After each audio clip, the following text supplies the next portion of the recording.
को मिला के तर्जमा बताया है कि लैलतुल मुबारकतिन जो है, इस रात अल्लाह पाक ने कुरान पाक को नाजिल करने का इरादा फरमाया और लैलतुल कद्र में कुरान पाक उतार दिया। तो फरमाते हैं ये शाबान की 15वीं रात है और ये रमजान मुबारक की रात है। अच्छा, इस रात में नबी सल्लल्लाहु अलैहि वसल्लम ने जो काम किए हैं, एक काम आपने घर में किया है, एक काम आपने मस्जिद में किया है और एक काम आपने कब्रिस्तान में किया है इसी रात में। यानी किसी साल आप घर में रहे, किसी साल आप कब्रिस्तान में तशरीफ ले गए और किसी साल आप मस्जिद नबी शरीफ में इस रात को आप गुजारते हैं। और आपने ये रात सारी रात बेदारी में गुजारी है।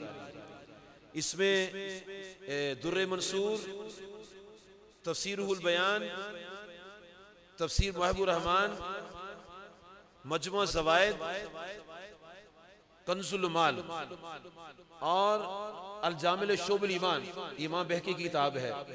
इन तमाम किताबों में ये मजमून जो है इस तरह मिलता है कि नबी सल्लल्लाहु अलैहि वसल्लम ने ये रात कब्रिस्तान में वक्त भी गुजारा, ये रात आपने अपने घर में भी गुजारी और ये रात आपने मस्जिद नबी शरीफ में भी गुजारी। अब तीनों मुकामात पर रात को गुजारा और तीनों के हालात जो हैं उनको कौन को रिवायत करता है?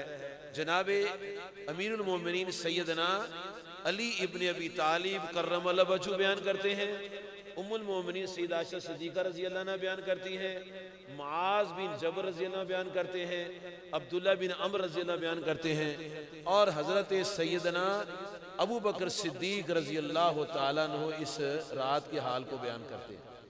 ये मुहद्दिसीन ने, शारहीन ने इन हज़रात से इस रात के हालात को बयान फरमाया है। और नबी करीम सल्लल्लाहु अलैहि वसल्लम ने घर में रात कैसे गुजारी है?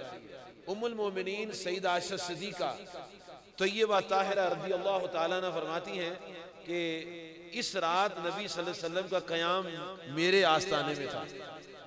तो नबी मोहतरम अलैहिस्सलाम ने आराम फरमाने के लिए अपना कुर्ता मुबारक उतारा, यानी रात को सोने के लिए कुर्ता मुबारक उतार लिया आपने। और फरमाती कि मैंने ये समझा कि अब आप आराम फरमा रहे हैं तो मैं भी अपनी बिस्तर पर आराम फरमाने के लिए, सोने के लिए लेट गई। फरमाते हैं कि अभी मैं कुछ जाग रही थी, मुझे कुछ सरसराहट हुई। उस सरसराहट से मैंने ख्याल किया क्या हो रहा है, तो देखा कि नबी सल्लल्लाहु अलैहि वसल्लम ने कुर्ता शरीफ दोबारा पहन लिया और आप उठे बिस्तर अनवर से और आस्ताने अक़दस से बाहर निकले। और फरमाती कि मैं सोच रही हूँ कि अब किधर जाएंगे। अब उस वक्त जो हालात थे वो हालात कुछ और थे, अब के हालात मदीना मुनव्वरा के कुछ और हैं।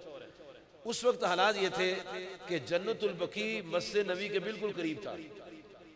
अब उन्होंने सारा हिस्सा साफ करके वो जन्नतुल बकी को परे कर दिया, वो एक दीवार बना दी है, जबकि पहले ऐसे नहीं था। 1981 में जन्नतुल बकी का एरिया मखसूस कर दिया गया और मस्जिद नबी की तोसी की गई। और जब मस्जिद नबी शरीफ की तोसी की गई तो नबी सल्लल्लाहु अलैहि वसल्लम को जो आस्तान मुबारक है, जिसे मस्जिद नबी शरीफ कहते हैं, जहाँ गुंबद खजरा शरीफ है, उसके बिल्कुल सामने की तरफ नबी सल्लल्लाहु अलैहि वसल्लम के वालिद गिरामी हजरत अब्दुल्ला रज़ियल्लाहु ताला अन्हु का बिजार शरीफ था। और जब जमीन खोली गई तो आपके वालिद मुबारक रज़ियल्लाहु ताला अन्हु की कब्र खुली तो दुनिया ने देखा कि आपका जिस्म बिल्कुल सही सालम, कफन मुबारक भी सही है, जिस्म भी बिल्कुल सही। फिर बड़े एहतमाम के साथ खुफिया तौर पर जन्नतुल बकी में आप सरकार सल्लल्लाहु अलैहि वसल्लम के वालिद गिरामी को दफनाया गया और पोशीदा कर दिए। अब किसी को पता नहीं है कि उनके आप सरकार के वालिद गिरामी की कब्र शरीफ कहाँ है।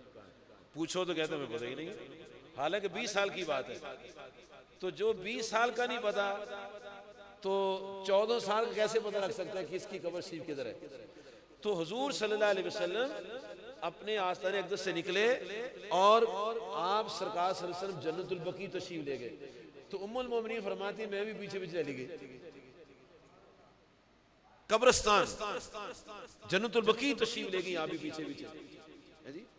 और आपने वहां देखा कि हुजूर सल्लल्लाहु अलैहि वसल्लम दुआ के लिए हाथ उठाए हुए हैं और दुआ फरमा रहे हैं, या अल्लाह ईमान वाले मर्दों को बख्श दे, ईमान वाली औरतों को बख्श दे, और जिसने तेरे नाम पर जान कुर्बान की सबकी बख्शिश फरमा दे।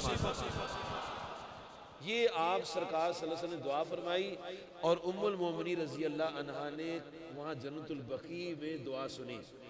और जब आपने ये दुआ की तो आप फरमाती कि मैं फिर जल्दी से घर वापस आ गया, तो मेरा सांस फूला हुआ था दौड़ने से, तेज तेज आने सांस फूला हुआ था। तो पीछे पीछे नबी मोहतरम सल्लल्लाहु अलैहि वसल्लम भी तशरीफ ले आए, तो मुझे फरमाने लगे कि आयशा क्या बात है, सांस फूला हुआ है, क्या तुम ये ख्याल करती थी कि अल्लाह ताला और उसके रसूल पाक सल्लल्लाहु अलैहि वसल्लम आप पर जुल्म करेंगे? फरमाया पता है ये रात कौन सी है? फरमाया ये शाबानुल मज़ूम की 15वीं रात है, और ये वो रात है जिस रात में अल्लाह तबारक व तआला बनी कलब की बकरियों के बालों की तादाद से ज्यादा जहन्नम से लोगों को आजादी अता फरमा देता।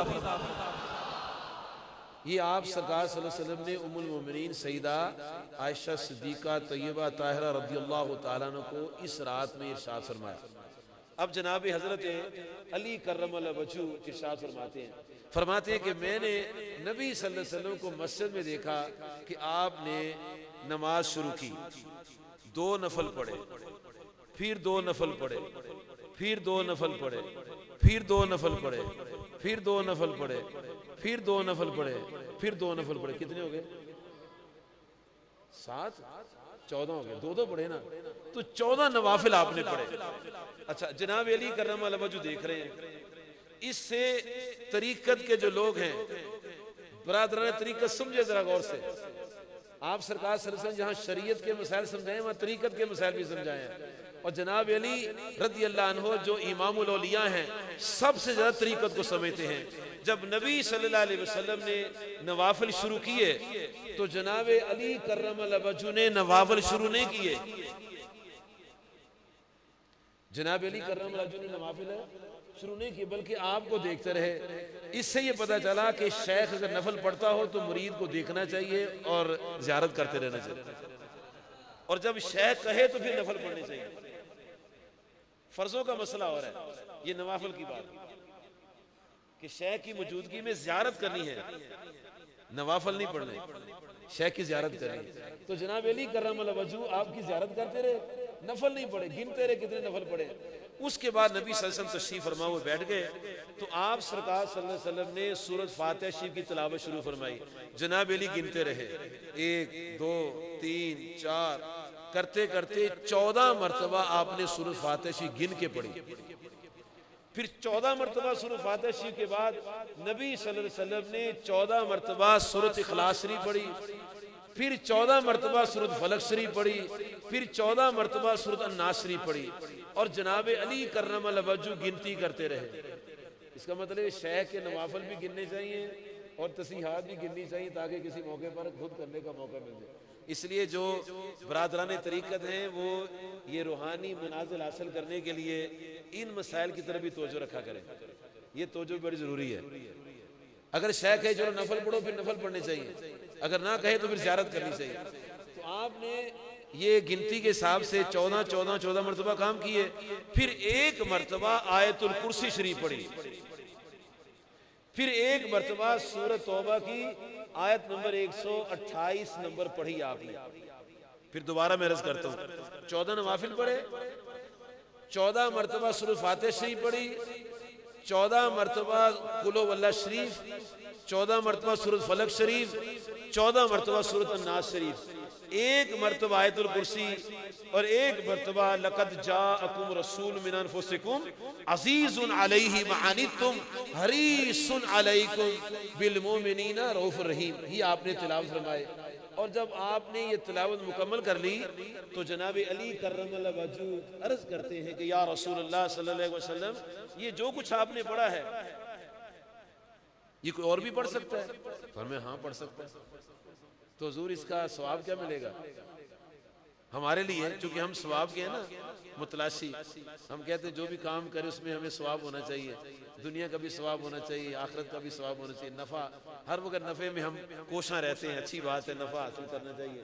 तो जनाब सरकार कायनात सल्लल्लाहु अलैहि वसल्लम ने फरमाया कि जो मुसलमान इस तरह 14 नफल, 14 मरतबा सूरत फातिहा शरीफ, 14 मरतबा कुल हुवल्लाह शरीफ, 14 मरतबा सूरत फलक शरीफ, 14 मरतबा सूरत नास शरीफ पढ़ेगा, एक मरतबा आयतुल कुर्सी और एक मरतबा सूरत तौबा की आखिरी आयत 128 नंबर पढ़ेगा, अल्लाह करीम उसको 20 हज और 20 साल के रोजों का सवाब अता फरमाए।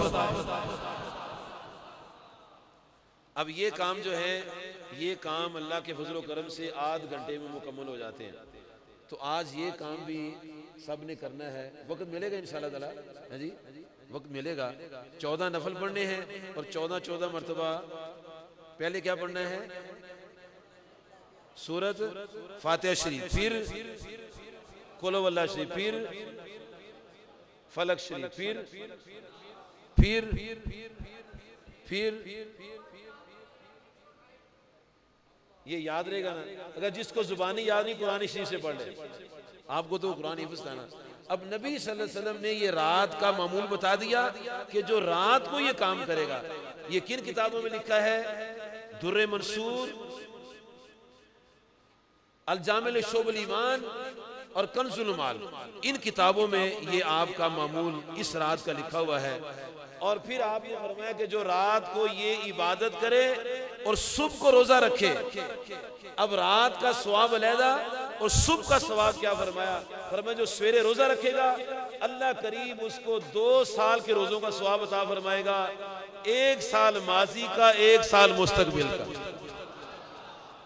तो ये जनाब अली कर्रमल्लाह वजहू ने देख कर हमें बताया कि इस रात आपने ये काम फरमाया। और हुजूर सल्लल्लाहु अलैहि वसल्लम ने उम्मुल मोमिनीन हज़रत सईदा आयशा सिद्दीक़ा तय्यबा ताहिरा रज़ियल्लाहु अन्हा से फरमाया कि आज शब बेदारी है, आज रात जागने वाली है, आज सारी रात जागना है। और हुजूर नबी करीम सल्लल्लाहु अलैहि वसल्लम ने फिर रात नमाज घर में पढ़ी, क़याम छोटा किया और रुकू लंबा किया। क़याम छोटा किया, फिर सजदा लंबा किया और सजदा इतना लंबा किया, उम्मुल मोमिनीन रज़ियल्लाहु अन्हा फरमाती हैं कि घर ही में आपने घर ही में क़याम किया और घर ही में सजदा फरमाया। और जब आपने घर में सजदा फरमाया तो फरमाती है कि मैं आपको सजदा करते देख रही थी, सजदा तवील हुआ, सजदा तवील हुआ, तवील तर हुआ, बहुत लंबा सजदा हो गया। तो उम्मुल मोमिनीन रज़ियल्लाहु ताला अन्हा फरमाती हैं कि मुझे खतरा लाहिक हुआ कि कहीं रसूल करीम सल्लल्लाहु अलैहि वसल्लम की रूह तो परवाज़ नहीं कर गई। तो आप फरमाती कि मैंने आपके नूरानी पाँव के नूरानी तलवे शरीफ को हाथ लगा दिया। इससे ये पता चला कि अगर शौहर नमाज पढ़ता हो और बीवी उसके पाँव को हाथ लगा दे तो नमाज भी टूटती, वुज़ू भी नहीं टूटता, नमाज भी कायम रहती है, नूरानियत भी कायम रहती है।